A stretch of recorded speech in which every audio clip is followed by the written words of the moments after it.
41 দিনের যুদ্ধ,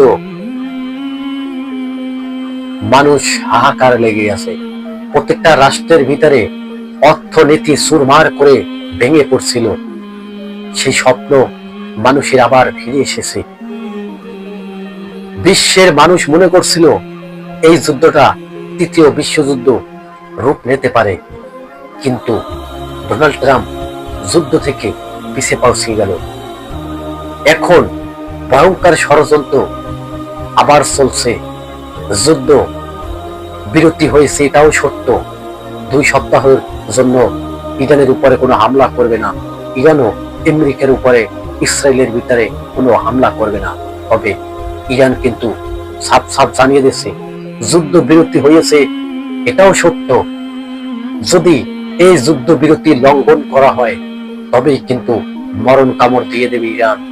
সাফ সাফ জানিয়ে দিয়েছে আমেরিকাকে, ইসরায়েলকে, পুরো বিশ্বের দরবারকে কিন্তু ইরান কিন্তু হুঁশিয়ারি দিয়ে দিয়েছে।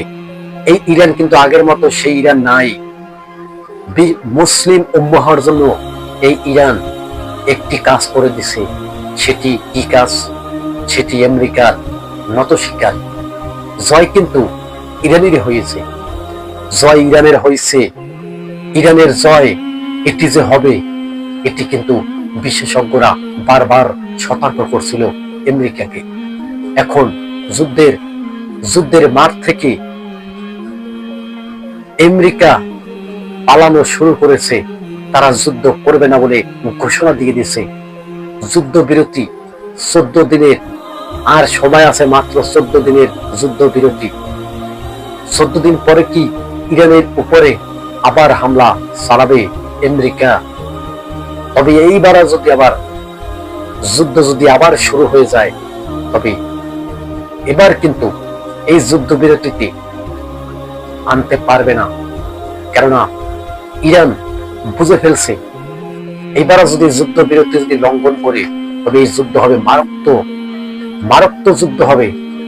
হতে পারে এইটাই পারমাণবিক বোমা ব্যবহার করতে পারে আমেরিকা ইরানে।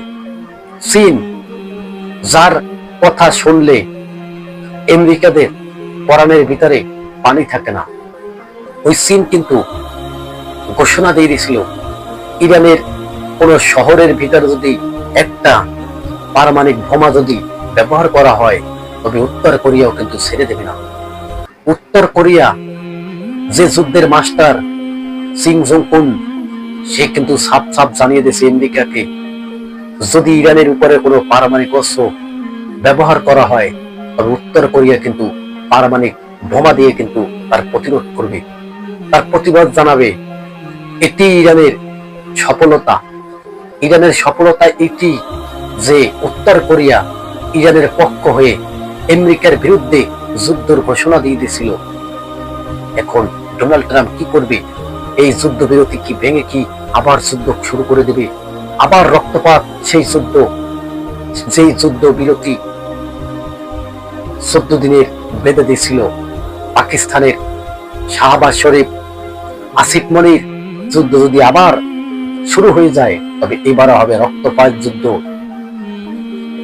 ইরানের প্রধানমন্ত্রী সে আগের আয়াতুল্লাহ খামেনি, সেই প্রধানমন্ত্রী এখন আর নাই। এখন যে প্রধানমন্ত্রী মোস্তফা খামেনি, আয়াতুল্লাহ খামেনির চেয়ে অনেক অনেক অনেক সাহসী এই মোস্তফা খামেনি। এই মোস্তফা খামেনির নাম আমেরিকানরা শুনলে তারা পিছু করতে শুরু করে। এরকমেরই ঘটনা ঘটল। যুদ্ধের মাঠ থেকে আমেরিকা পালিয়ে গেল।